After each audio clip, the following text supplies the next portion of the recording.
Welcome students. In this particular session, we are going to continue with the acid, base and salt chapter.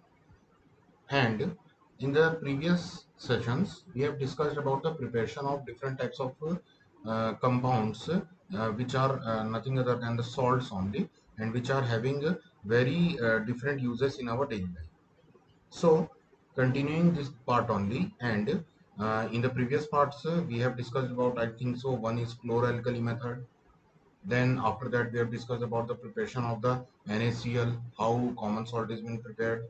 Then we have discussed about the preparation of baking soda, discussed about the preparation of the washing soda, the Solvay process.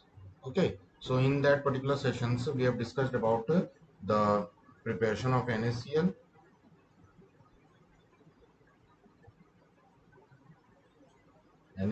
how NaCl is been obtained. Okay, how NaCl has been obtained, not prepared, it has been obtained from seawater. Okay, and from rock salt, how can we obtain the NaCl. Then in the next session we have studied about the uh, preparation for preparation method for baking soda by Solvay process. Okay, then in continuation only, we have prepared the washing soda also. Also, we have discussed about the baking powder, how baking powder helps us to make the food more fluffy or spongy like structure. Okay, and also we have discussed about the uses of washing soda also.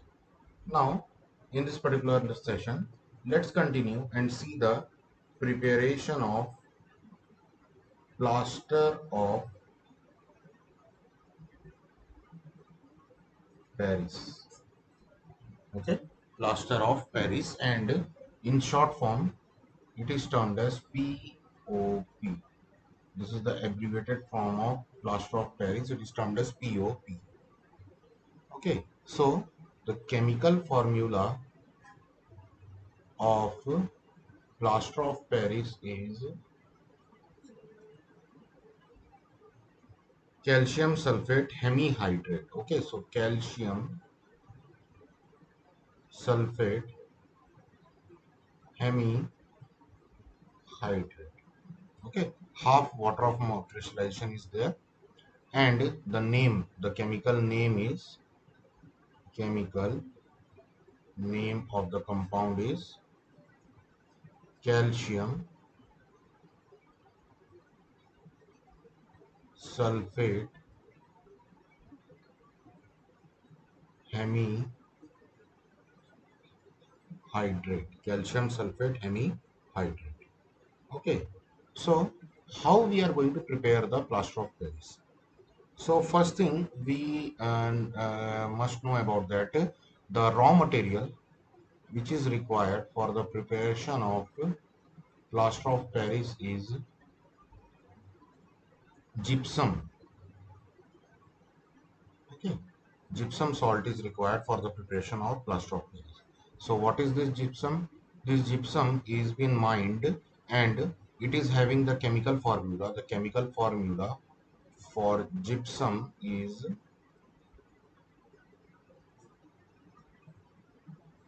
CaSO4 dot 2H2O.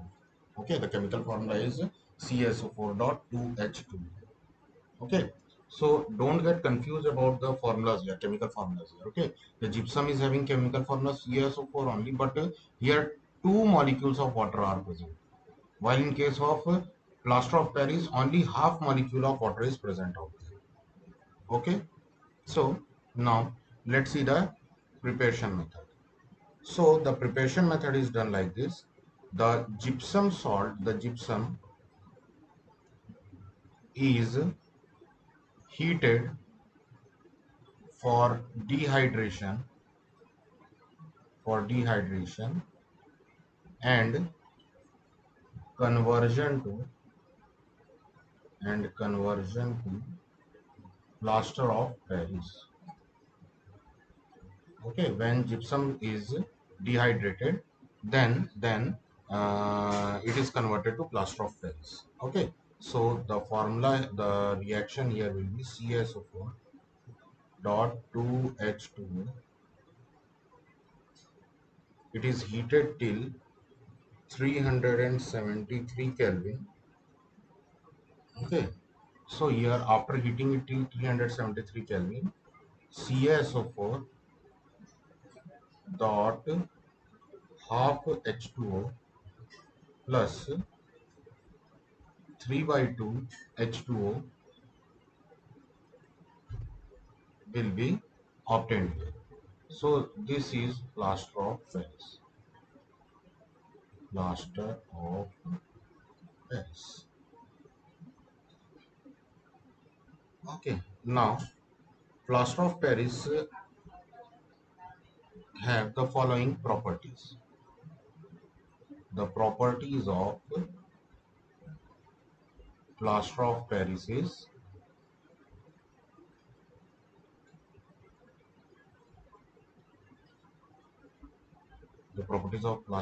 is number one, it is a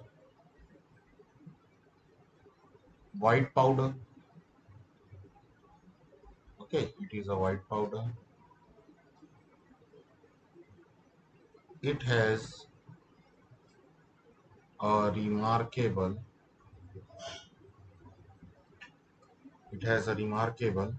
property of setting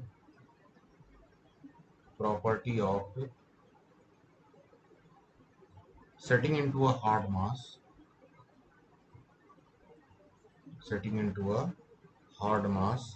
on wetting with water. If it is mixed with water, then a paste is been formed, and if left, then that paste will set down to a solid which is having a very good texture. Okay, so due to this reason only, it has many different uses also. Okay, due to this property, due to this setting property and converting into a solid mass when getting mixed with water, it is also having a very good property. Now, what is the storage way? So POP should be stored. POP should be stored in a moisture proof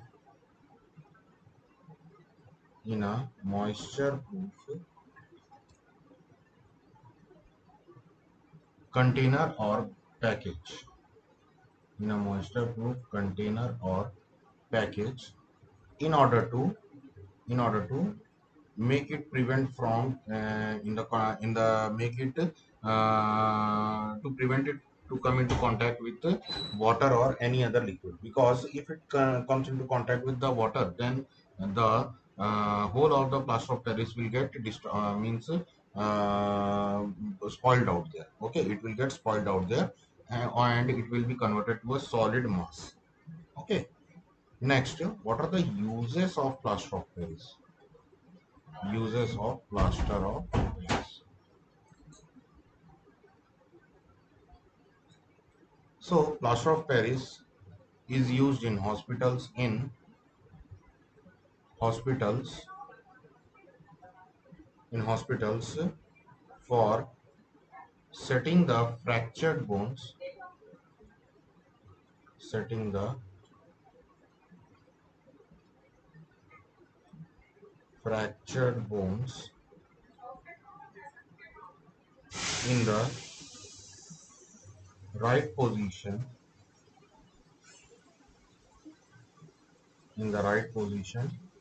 to ensure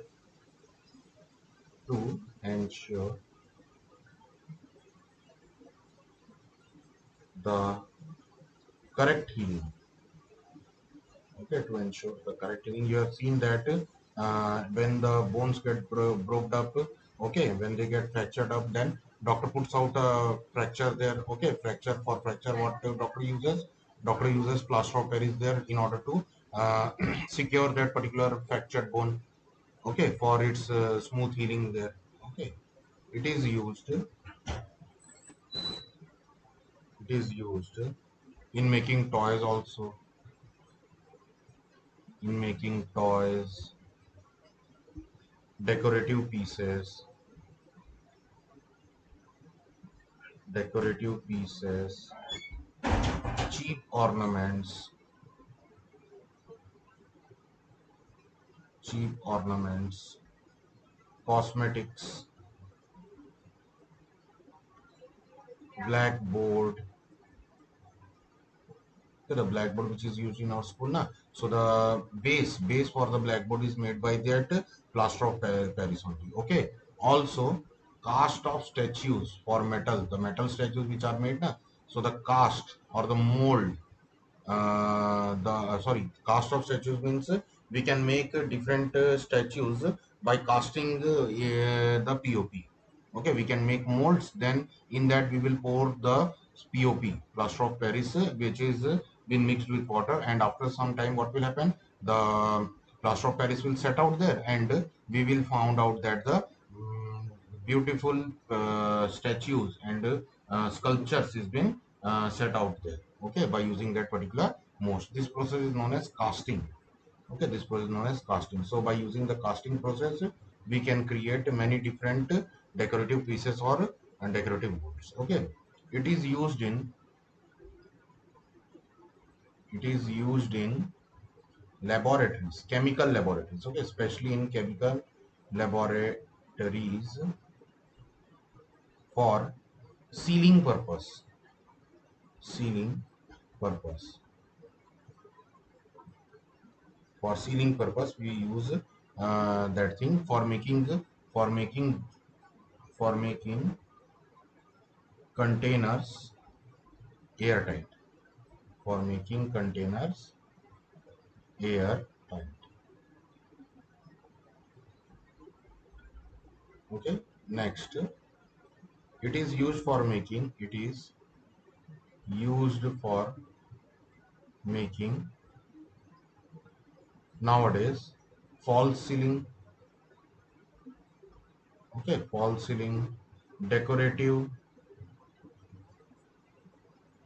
structures at, decorative structures for interior of house,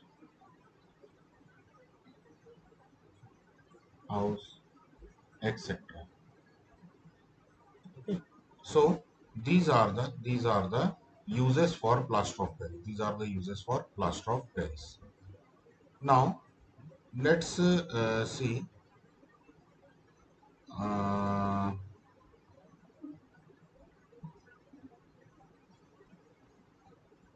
let's see the next compound, the next chemical compound which we are going to form here. Okay, so that is baking bleaching powder, bleaching powder, the next chemical compound which we are going to see the preparation method, bleaching powder. So what is bleaching powder? The chemical formula for bleaching powder is, the chemical formula for the bleaching powder is CaOCl2, CaOCl2. The name is, the chemical name is calcium oxychloride. Okay, calcium oxychloride. So how we are going to prepare this bleaching powder? Preparation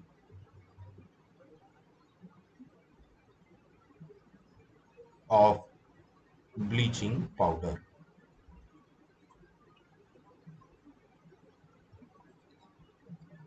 Preparation of bleaching powder. So the bleaching powder is prepared when chlorine gas is passed over dry slaked lime.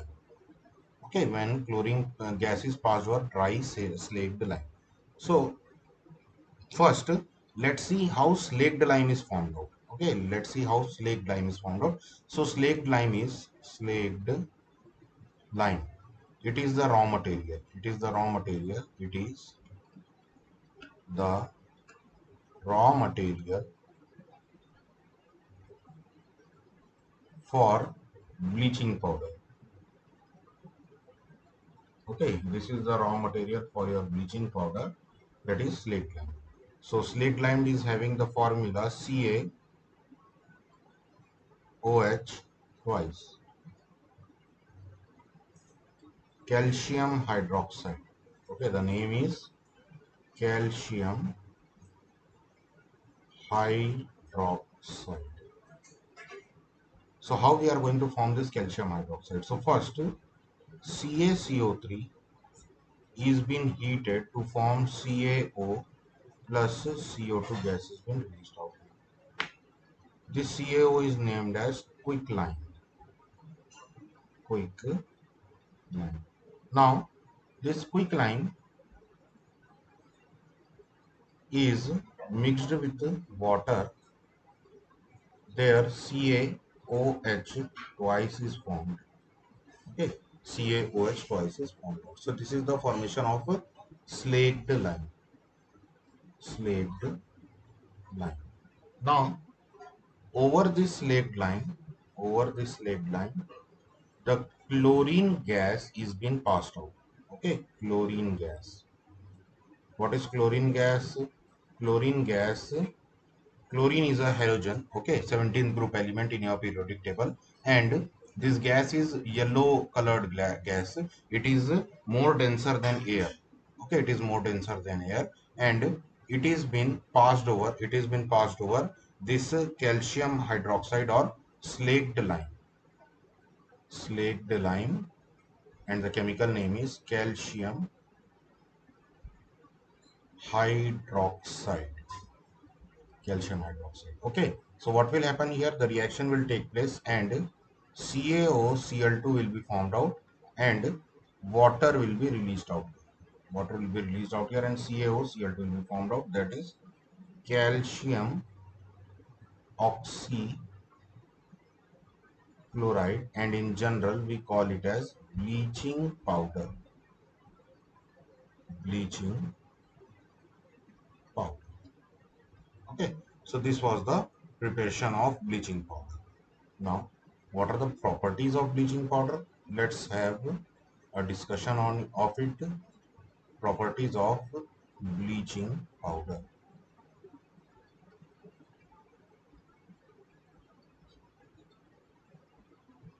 Number one, it is a white powder. It is a white powder which gives strong smell of chlorine. Which gives strong smell of chlorine.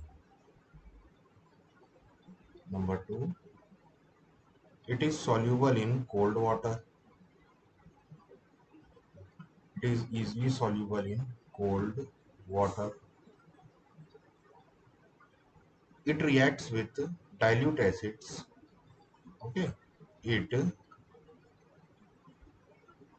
reacts with dilute acids, dilutes acids to produce chlorine gas, to produce chlorine. When bleaching powder is treated with, when bleaching powder is treated with excess of, okay, treated with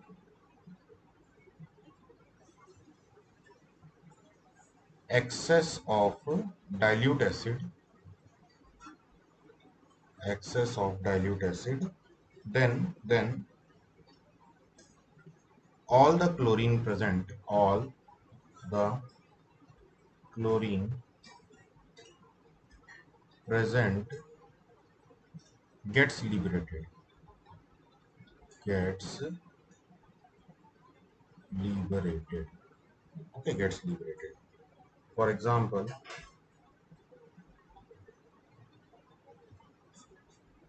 For example, when bleaching powder is treated with excess of diluted sulfuric acid, okay, CaOCl2 plus H2SO4 in excess, okay, and it is also dilute, then CaSO4 will be formed out, calcium sulfate will be formed out there, Cl2, whole Cl2 gas will be released out here, and water will be formed out here. This will be the reaction. Okay. The fifth point here is the chlorine gas which is produced out here, the chlorine produced by the action of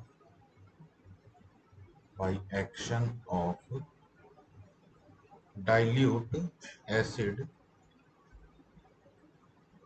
on bleaching powder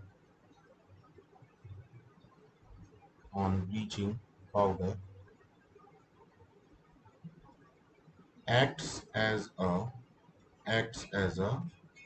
bleaching agent. Okay, it acts as a bleaching agent. Okay, so hence we can say that the real bleaching agent in the bleaching powder is chlorine only. Okay, it is chlorine. So now, what are the uses of bleaching powder? What are its uses? What are the applications of bleaching powder? Number one, it is used for bleaching. Okay, first thing, what is bleaching? So bleaching means decolorizing. Okay, decolorizing. The bleaching means decolorizing. Okay, it is used as it is used for bleaching of it is used for bleaching cotton and linen in textile industries,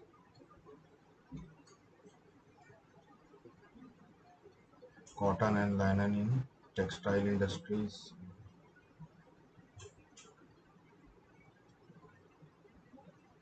Second, as cotton is produced by cotton and linen, these all are produced by the different kind of chemicals, okay, which can be colored. So in order to make them colorless, okay, in order to make them white, and so that we can color it into our desired color. Therefore, we require the bleaching of these cottons and linens there. Okay, so in the textile industry we are using this bleaching agent for cotton's bleaching. It is used for bleaching wood pulp, for bleaching wood pulp for making paper, making paper in paper industry. Okay, in paper industry also it is used for bleaching purpose of wood pulp. It is used as disinfectant. It is used for disinfecting water, disinfecting water. Which water? Drinking water. Okay, drinking water, for making the drinking water germ free and insecticide free. Okay, in means no kind of any organisms must be present out there, so therefore we are bleaching it with bleaching powder. Okay, the drinking water. It is used in the manufacturing of it is used in the manufacturing of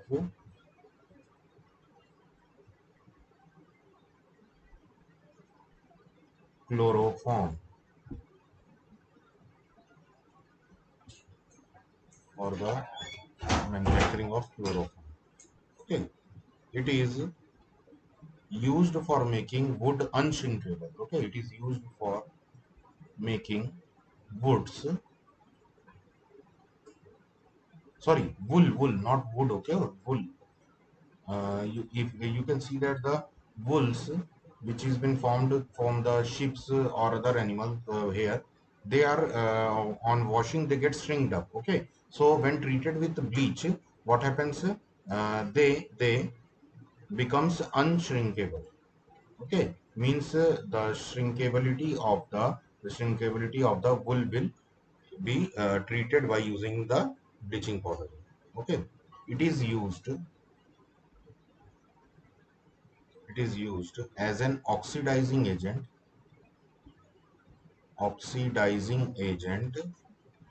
in many industries, in many chemical industries it is being used as an oxidizing agent. Okay, so these were about the bleaching powder. This was about the bleaching powder.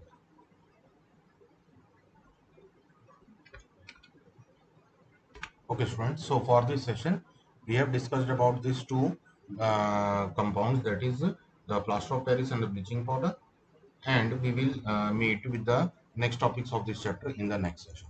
So thank you for watching this session. Thank you.